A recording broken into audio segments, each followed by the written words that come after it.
James Comey, former FBI director, is a narcissistic, egomaniacal megalomaniac, and he's a real big jerk. But how do I really feel? Well, I'm going to show you what he had to say, attacking Dan Bongino, attacking Kash Patel, attacking Donald Trump, and attacking you. If you support those men, if you voted for Donald Trump, he's got fighting words for you. And, well, the good news is you don't have to fight him back. You got Dan Bongino and Kash Patel to do it. Both of them appeared on separate interviews with Fox News. Bongino this morning on Fox and Friends. Along the beach, and they saw the shells, he and his wife, and he put it on social media, says he thought it was innocent. He was the director of the FBI, but thought it was innocent. He knows what 86 means. Then Kash Patel said, now we have all these copycats, and now y'all are having to pull resources from all these serious crimes, terrorists, gang-related individuals, drug traffickers, and people who are abusing children. You're pulling them off to go research these copycats because we can't afford another assassination attempt. I got to tell you, of all the things that have surprised me in the close to now 3 months I've been here is the depravity of Jim Comey.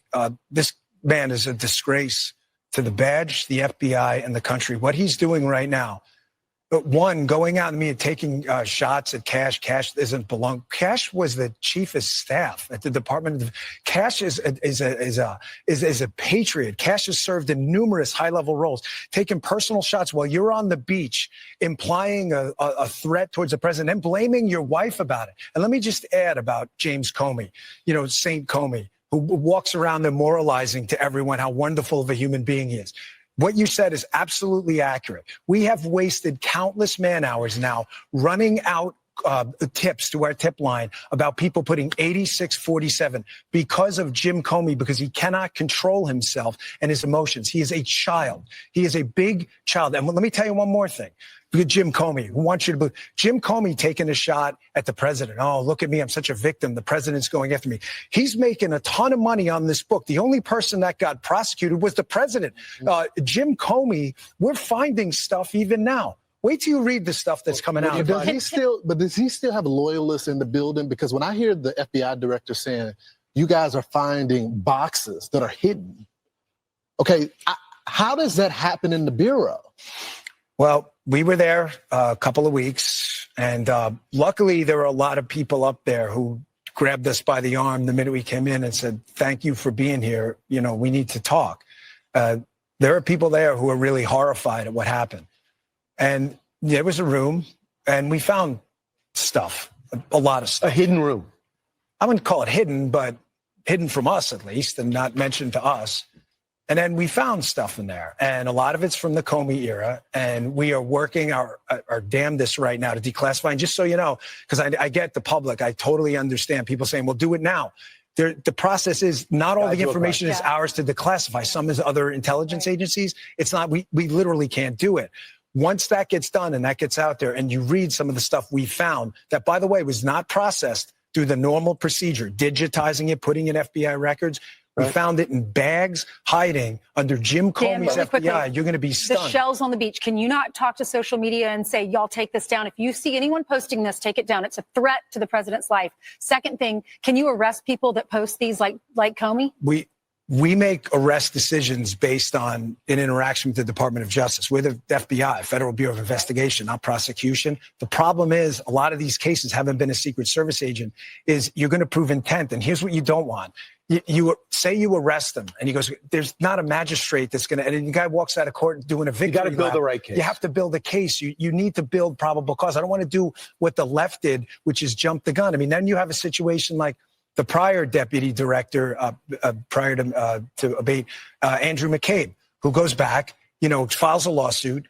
This guy was engaged in one of the biggest scandals in American history. He got $200,000, I believe, and his pension. You have to do this the right way. What about social media? And he also got a network contract, so he's an expert commenting on. That's right. He's working over at CNN right now, of course. That's good stuff, and quite a headline there, as you heard from Dan Bongino, that there's a room full of stuff, as he put it, a bunch of stuff that was hidden from them. It was all stuff that happened under Comey, and they're going through it. So I'm looking forward to seeing what's in the stuff. Now, compare the straightforward sort of communication style of Dan Bongino with how, oh, you know what, we'll get to James Comey in a second. Let's first turn to Kash Patel. Kash Patel, also last night, this is on Brett Baer's show.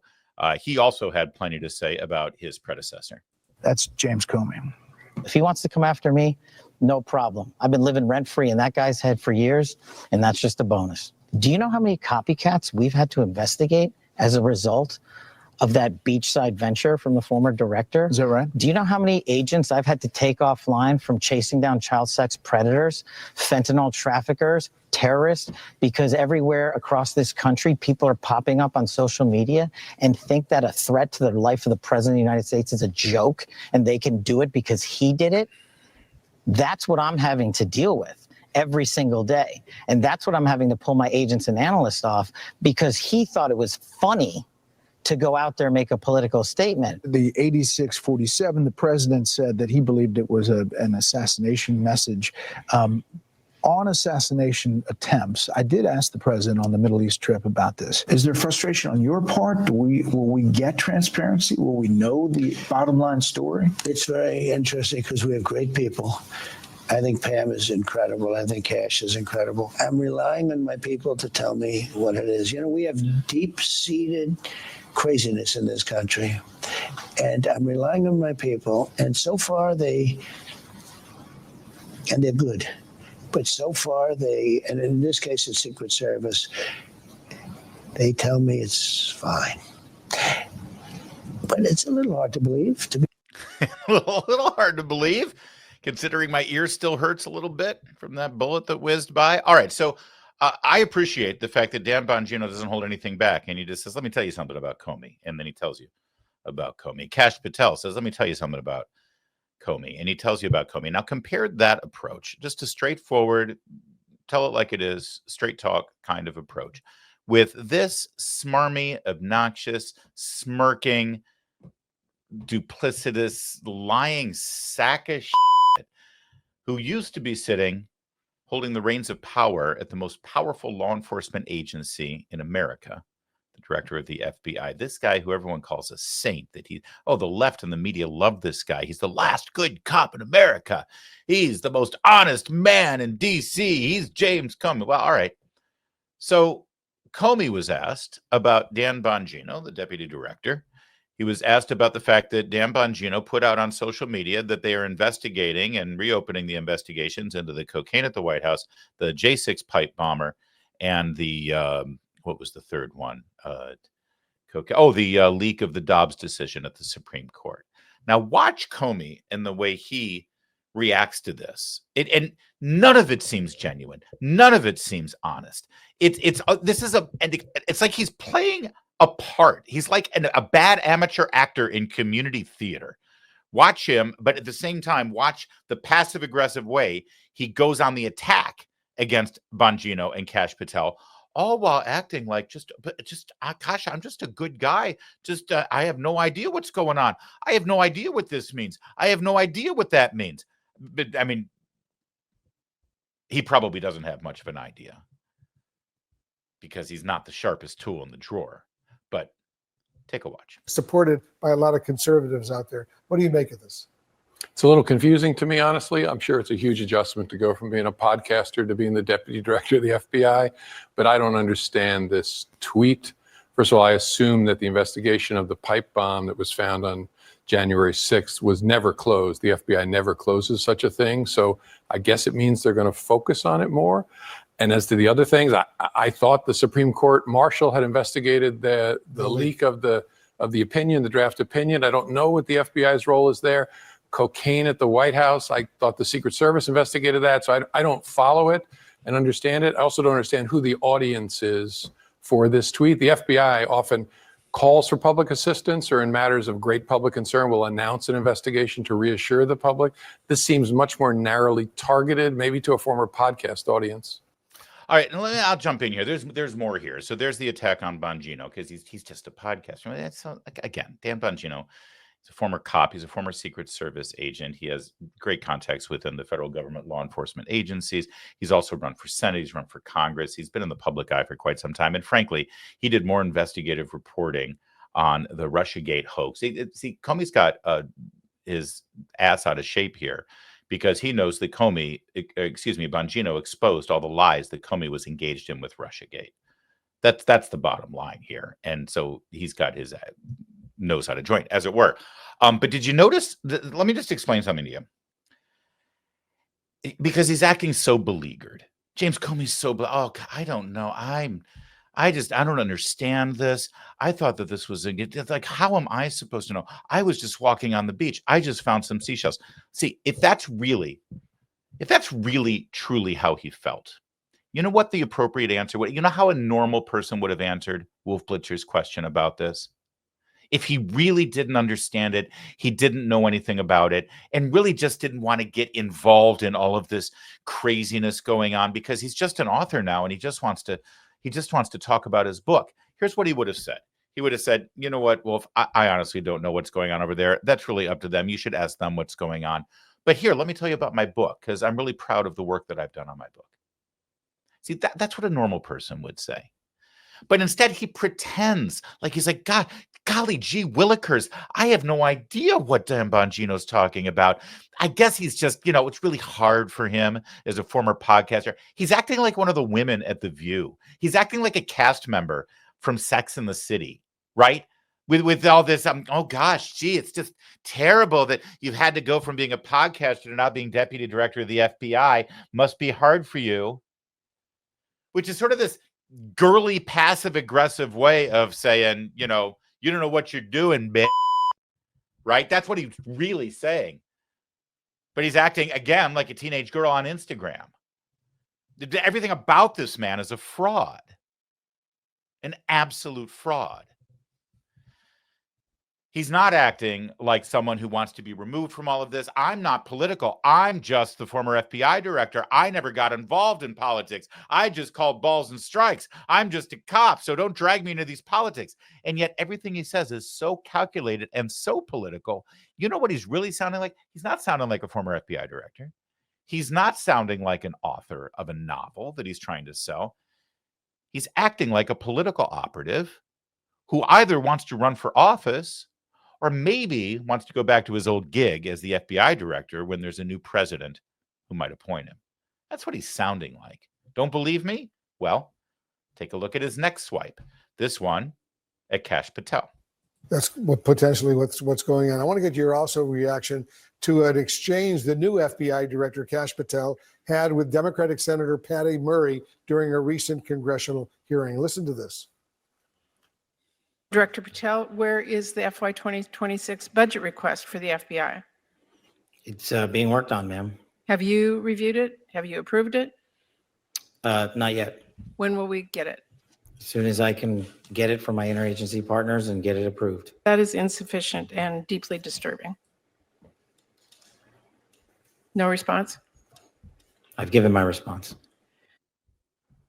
Are you now before Wolf sets up his question and Director Comey's answer, I just want you to notice, and I'm sure you did, how much editing took place in that little package they just presented. All right. There was a whole lot of both Senator Murray's questions and Kash Patel's answers that got cut out. But also, let's point out that they're trying to make this the huge gotcha moment. Where's your budget for the next fiscal year? Kash Patel has been in office right now, or been in the desk of FBI director for under 100 days. He didn't begin the same day Donald Trump did. He had a confirmation process. He had to get sworn in. He had to give it. It's been, what, 2.5 months as FBI director. Well, let's go. Where's your budget for the fiscal year next year? And by the way, the fiscal year starts on October 1st. So they're acting like this is a huge scandal, right? I don't remember. Do you ever remember Patty Murray asking the former FBI director about where their budget was? Oh, no, she didn't. You know why? Because the Democrats who have been running Congress for the last several years have been on continuing resolution after continuing resolution after continuing resolution. So there is no budget. They haven't had a budget. So the fiscal year 2026 that begins on October 1st, she's now got her panties in a wad. There's an image. And they're trying to make a big scandal out of it. which it is not. All right, so go ahead. Here, after all that deceptive editing, setting up this fake controversy, let's tee it up now for Comey. You concerned that the FBI will still be able to fulfill all of its important duties with Director Kash Patel leading the Bureau? I hope so. That I cringe at that clip. I actually feel kind of sorry for the guy. It's like showing up for a final exam with no pencils and no paper, and you didn't even know there was a final exam. And so I hope the career people are able to support the director and the deputy director. There are lots of people in the FBI who know what they're doing. I hope these two guys are letting them guide them. You think they know what they're doing? The career people know what they're doing. No. The career people know what they're doing, but the new director and the deputy director. Nothing in their life or their career gives me confidence that they know anything about leading an organization like that. And so I would have serious doubts. I bet they do internally about whether they have doubts. Great. Let the people who know what they're doing give you advice and listen to them. You know, you know me, I like to be polite as much as possible. I don't like to call people names. I like to just sort of deliver the news, deliver my opinion, and ultimately let you reach your own conclusion. But may I just say, for the record, because I don't want this moment to pass without you knowing exactly how I feel, what a complete and total hole. I mean, the biggest hole you're going to find. And understand something here as we move on to one more interview that James Comey is having, because he's really not political. He doesn't want to get involved in politics. He just cares about the Bureau and the institution of the FBI and truth, justice, and the American way. So, of course, he sat with Jen Psaki on MSNBC. As you just saw him attack Dan Bongino, attack Kash Patel. He never stops attacking Donald Trump. But now he's going to go after you. Do you think there's one of the things that is happening now is that the Trump administration is, of course, testing the system in ways it hasn't been tested before. In the law enforcement sense, do you think there are laws that should be put in place that would help better manage this that aren't in place now? I mean, are we equipped? Is the law enforcement system and the legal system equipped to deal with what we're seeing now? Probably there could be changes at the margins, but in the main, we have the tools. There are cultural impediments to doing this work. Let's say you work in the FBI. You know that one of the two political parties is, let me put it nicely, white supremacist adjacent at a minimum. And so why would you want to throw your career on that side of the line and be summoned to Capitol Hill to be asked, why are you pursuing these innocent groups? And so we have a cultural impediment to working it effectively that should get more attention than it does. Wow. I'm sorry if I can't remember if I said it before or not, but let me just repeat myself. Asshole. So yeah, he's coming after you. He's coming after an entire political party. It's remarkable, if you think about it, that this man, just a handful of years ago, was in charge of the most powerful law enforcement agency in this country. You know, all these stories about how he used his position to persecute people who ran up against him politically. You know, he bragged about the fact that he sent FBI agents to the White House. He never would have done it under any other administration, but he thought he'd get away with it under Trump to go question General Flynn, the national security advisor, in the first few weeks of the administration. And boy, they got him all right. That's how Comey operates. But, you know, all of those things going after the Trump campaign, pulling FISA warrants on innocent people like Carter Page, who will never get his reputation back, even though he's never committed a crime in this country. But they still treated him like a Russian spy and had a FISA warrant on him, a Naval Academy graduate and a veteran of the United States Navy, Carter Page. But they don't care about ruining people's reputations. They don't care about ruining people's lives if you can use your power at the FBI and in the Justice Department as a political weapon against your enemies.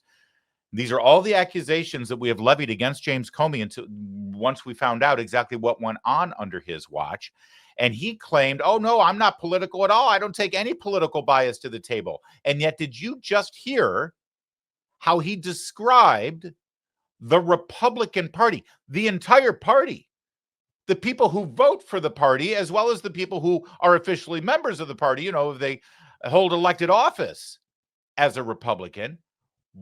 How did he just describe you, a Republican voter? Changes at the margins, but in the main, we have the tools. There are cultural impediments to doing this work. Let's say you work in the FBI. You know that one of the two political parties is, let me put it nicely, white supremacist adjacent at a minimum. And so why would you want to throw your white supremacist adjacent at a minimum? That's what he thinks of you. That's what he just said about you. And by the way, he paused, for dramatic effect and for Jen Psaki and the MSNBC audience. And he said, let's put it nicely. In other words, he has a way of saying it that isn't nice. But he decided that he's such a cutesy pie that he wanted to put it nicely. And he called you all white supremacist adjacent. I'm guessing the not very nice way of saying his opinion is that you're just a flat out racist. You're a Klansman. You're a Nazi.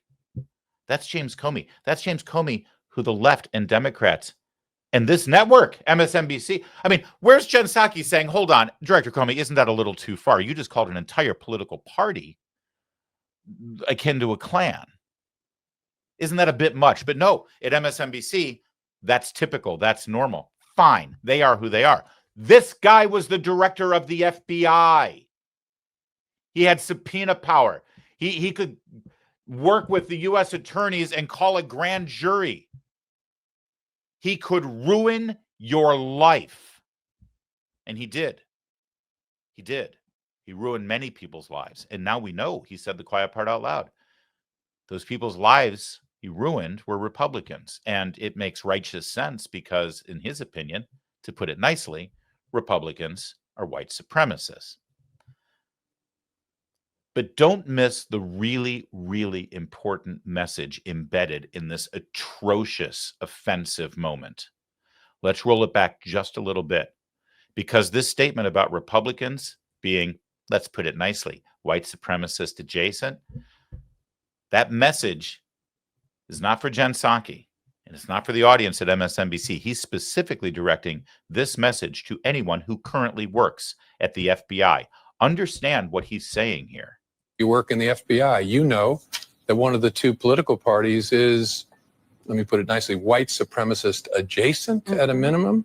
And so why would you want to throw your career on that side of the line and be summoned to Capitol Hill to be asked, why are you pursuing these innocent groups? Did you catch that? This is the former director of the FBI using this platform, and by the way, Universal Comcast allowing their platform to be used in such a way, to send a message to anyone who is currently working at the FBI that if they follow the directions and commands and orders of their chain of command going all the way up to the director of the FBI to pursue investigations that they're being told to pursue, that, gee, it sure would be a shame that you throw your career away and have to spend all this time up on Capitol Hill having to answer for why you're helping out the white supremacists. That's James Comey. That's what he just said. He's trying to poison whoever's left at the FBI and build up the resistance. I'm sorry, have I called him an asshole yet? Back to Bongino, who continued to try to defend you and himself and his director and the agency and the rule of law this morning on Fox and Friends. And also, by the way, he revealed quite a bit more about what they've learned so far in their short time on the job. Those two cases obviously are of significant public interest. I'm just telling you what we see in the file. I just want to be crystal clear on this. I am not asking anyone to believe me. I'm telling you what's there and what isn't. Right. There is nothing in the file at this point on the Epstein case, and there's going to be a disclosure on this coming shortly. We are working through there is video. That is something the public does not. There's video of him killing himself. No, not the actual act, but the entire MCC Bay, it was only one camera. There's video that when you look at the video, and we will release, that's what's taken a while on this. We are working on cleaning it up to make sure you have an enhanced, and we're going to give the original so you don't think there were any shenanigans. You're going to see there's no one there but him. Right. There's just nobody there. So I say to people all the time, if you have a tip, let us know. But there's no DNA, there's no audio, there's no fingerprints, there's no suspects, there's no accomplices, there's no tips, there is nothing. If you have it, I'm happy to see it. There's video clear as day. He's the only person in there and the only person coming out. You can see it. So All right, so there he is again talking about the Epstein killing, unaliving. Is that what we're supposed to say? The unaliving of Jeffrey Epstein. And he says there is a video, not necessarily of the unaliving itself, but of the entire area. And there's no other person who possibly could have gotten there. So Epstein was alone. Also, Kash Patel yesterday on Fox also had something to say about Epstein. There are. The Epstein thing, you dealt with Maria, you said, as far as you know, he killed himself. I'm telling you, he killed himself. The other thing on the internet is the Epstein files. What's the answer to that? The answer to that is the same as everything else. I'm not going to withhold information from the American public ever, but I'm also not going to rush to get it out there in a format in which they can't rely on it. So on the Epstein matter or any other matters, we are diligently working on that. And it takes time to go through years of investigations, years of political maneuvering, and years of cover-up to get the American people what they deserve. And that's what I'm going to give them. All right. So Director Patel is asking for your patience. It's been years and years and years worth of paperwork about Epstein and the files. It's not like everything's sitting in a box. It takes a long time to go through. They're trying to protect the names of innocent people, the girls involved, and they are going to release it. That's what he says.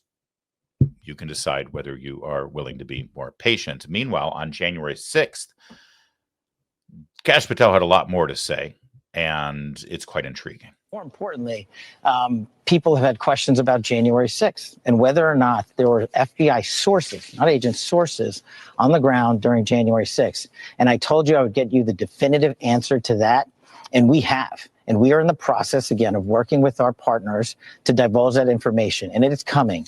And I will tell you this, the answer to that question will surprise and shock people because of what past FBI leaders have said about it. Former FBI Director Chris Wray eventually admitted to Congress there were 26 FBI confidential human sources in around the Capitol January 6th, but not actual agents. Can you say that's true? Are there more than that? What you're learning from that? I can say that that is definitely a piece of the truth. Why it took a ton of time for and questioning in Congress for the director to get that point is what I'm trying to eliminate from the FBI. If Congress asks you a question under oath, whether or not there were sources in around January 6th at the Capitol, you as the director of the FBI need to know that and not deflect and give a DC answer. You have to be prepared for that. And that's the answer we're giving. That's the answer Chris Wray should have given. And eventually everybody's going to know the whole picture. Yeah, because the American people deserve that. And look, no one's more frustrated than me. Remember, I was chief of staff of the Department of Defense on January 6th. We said that we were ready, and the president had previously authorized the National Guard to be there days in advance. I spent 2 years, a small fortune, grand juries to testify to the truth. And what happens now, years later? We were right. Bowser and Pelosi rejected that offer. And instead of figuring out how to prevent security lapses like that ever again, the American public spent tens of millions of dollars and countless hours on TV listening to conspiracy theories because those in positions of leadership failed to tell the American public the truth. All right, so that is definitive, and that is thorough, and that is, well, enticing to say the least. Kash Patel says that there's a whole lot that's going to be revealed about January 6th, what law enforcement knew, what FBI knew, what the DOJ knew, and what the members of that J6 Kangaroo Court Committee knew, led by Liz Cheney and Adam Kinzinger, and never revealed, never put out there on their made-for-television hearings. And he wants to reveal that very soon. So we'll stand by and we'll wait. It has only been about 100 days or less, actually, for Kash Patel. When did Dan Bongino get named? I think that was like the first week in March or the last week in February, you know. So they're getting there. They're getting there, and they're asking for your patience. So there you go. It's certainly a tale of two different directors when it comes to the FBI. You got Kash Patel, and then you got James Comey. And is there anything else I'm forgetting? I make sure that I get everything out there. Oh yeah, James Comey is an asshole.